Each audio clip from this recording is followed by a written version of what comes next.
को पैदा किया, जो आपके बीच में से बोल रही है, जो मेरे बीच में से सुन रही है, जो अब मेरे अंदर से बोल रही है और इन सबके बीच में से सुन रही है, उसी को अल्लाह ताला कहते हैं। वही बोल रहा है, वही सुन रहा है और उसी के कहने के मुताबिक हम यहाँ तक पहुँचे हैं। तो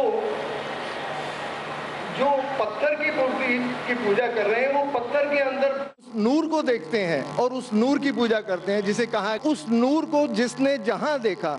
जब एक हिंदू किसी को नमस्ते करता है तो वो इंसान को नहीं कर रहा, वो उसके अंदर बैठे हुए परमात्मा को देख के कहता है कि नमस्ते, मैं तुम्हारे आगे झुकता हूँ। और वो जवाब में देता है कि नमस्ते। जैसे हम इस्लाम में कहते हैं कि सलाम वालेकुम, हम सलामती चाहते हैं और आज जवाब देते हैं कि वालेकुम सलाम। तो मेरा इतना ही कहना था कि वो नूर जब हम सब में देखना चालू कर देंगे तो उसके बाद किसी भाईचारे की ज़रूरत नहीं रह जाएगी। क्योंकि पहले जो हिंदू की पूजा है उसमें कहते हैं कि अंतरिक्षा है शांति ही, वनस्पता है शांति ही, सर्वे भवन्तु सुखिना सर्वे संतु निरामया।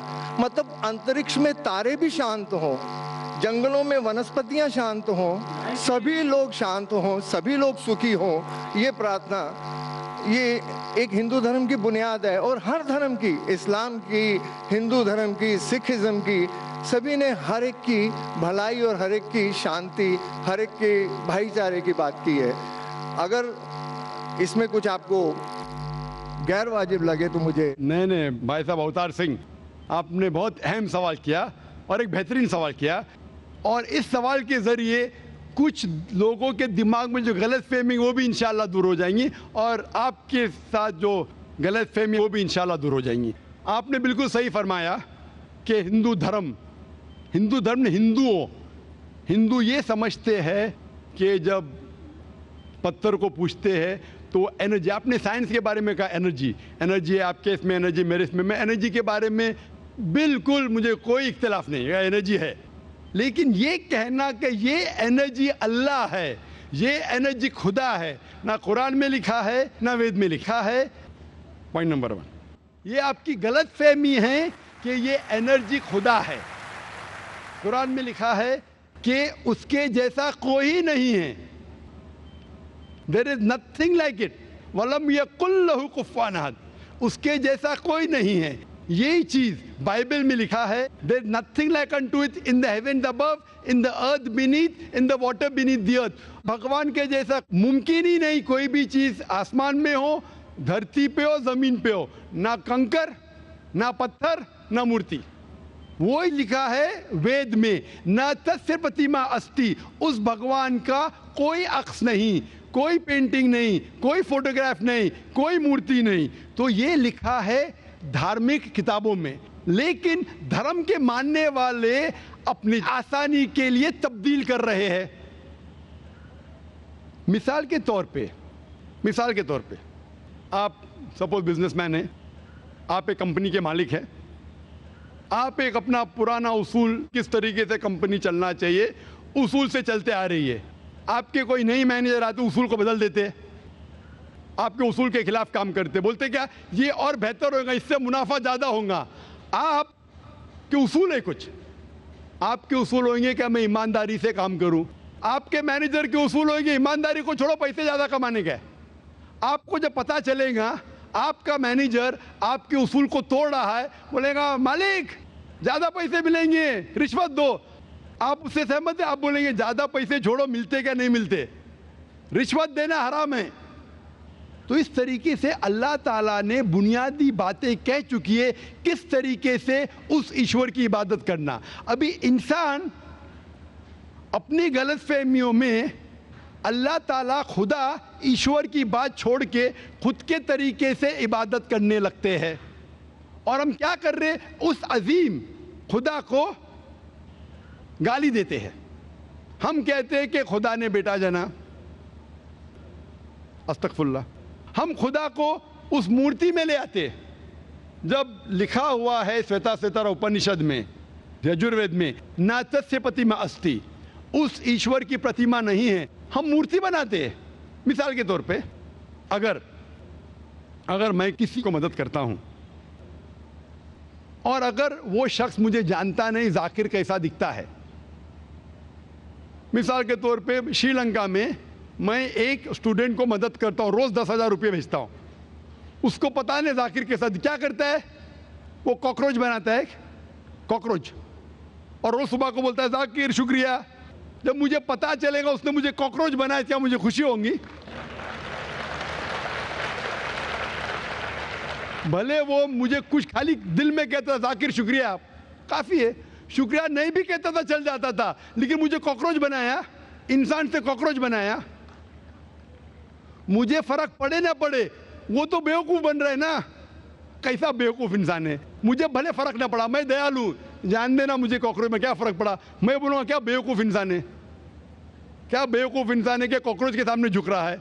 तो इसी तरीके से खुदा ने हर मजहबी किताब में दिखाया हुआ है किस तरीके से उसकी इबादत करें, किस तरीके से उसकी बात माने। हम आते हैं और अपने तरीके से सोचने लगते हैं एनर्जी इज गॉड। कहाँ नहीं लिखा एनर्जी इज गॉड? आपने बिल्कुल आपके सवाल का जवाब खुद आपने दिया। आपने एक मिसाल दी कि हिंदू लोग कहते हैं नमस्ते। नमस्ते का लफ्ज़ किधर से आता है? आपको शायद पता होगा, नमस्ते आता है इदम नममे से। इदम नममे मतलब मैं आपके सामने झुकता हूं, मैं आपकी इबादत करता हूं, बराबर। इदम नममे, आप कहना चाहते मैं आपके अंदर ईश्वर की इबादत करता हूं। मिसाल के तौर पे वो आदमी चोर है, वो गलत काम कर रहा है, बलात्कार कर रहा है, आप उसको ईश्वर बोलेंगे? आप ईश्वर को इतना घटिया समझ गए? वो बलात्कार करने वाले इंसान को बोलते आप ईश्वर है। इससे भाईचारगी बढ़ेगी नहीं घटेगी। वो बलात्कार करने वाले को, वो चोर को, वो डाकू को मैं ईश्वर मान रहा हूं, उसके सामने झुक रहा हूं। अल्लाह को क्यों गाली दे रहे, ईश्वर को क्यों गाली दे रहे, खुदा को क्यों गाली दे रहे? इस्लाम में, इस्लाम की भी आपने मिसाल दी, इस्लाम में हम कहते अस्सलामु अलैकुम, अल्लाह ताला से फरमाते इस इंसान पे सलामती दे। चाहे वो अच्छा इंसान है तो भी सलामती देने की बात अच्छी है, चाहे वो चोर या डाकू हो। मैं बोलूँगा अस्सलामु अलैकुम, मैं कह रहा हूँ या अल्लाह, या रब, या खुदा, या ईश्वर, या भगवान, इस डाकू पे रहमत फरमा। कुछ बुरी बात है ना? मैं अल्लाह को गाली दे रहा हूँ, उसके लिए दुआ दे रहा हूँ कि तू गलत काम छोड़ और सही रास्ते पे आ। अगर मैं उसको खुदा मानूंगा तो खुश हो जाएगा, वो और चोरी करेगा, वो और बलात्कार करेगा। कोई भी धर्म में ही नहीं सिखाता। ये धर्म के मानने वाले अपनी खुद की इजाज करते हैं, इसे कहते हैं इनोवेशन, बिदात। जिस तरीके से खुदा ने सिखाया है कि उसकी इबादत करें, उसी तरीके से हमें करना चाहिए। तब्दीली लाएंगे, हम समझ रहे हैं कि भाईचारा बढ़ेगा, भाईचारा नहीं बढ़ेगा, भाईचारा घटेगा। लेकिन अगर मैं आपसे कहूँगा अवतार सिंह अस्सलाम वालेकुम, मैं अल्लाह से दुआ करता हूँ कि आप पे सलामती हो, आप पे अमन हो, आप मुझे बोलो, इससे भाईचारा ज़्यादा बढ़ेगा या कहने से भाई मैं आपको ईश्वर मानता हूँ और फिर आपकी बात नहीं मानूँ मैं? फिर अगर आप मुझे बोलेंगे चलो भाई शराब पीने चलो, चलो भाई लड़की के साथ रात गुजारेंगे, तो मैं क्या बोलूँगा? अरे मेरे भगवान मुझे बुला रहा है। तो ये कहना अस्सलामु अलैकुम मतलब मैं अल्लाह से दुआ करता हूँ कि ये इंसान के ऊपर सलामती हो। अच्छा इंसान पे भी सलामती कहना अच्छी बात है, बुरा इंसान पे भी सलामती कहना अच्छी बात है।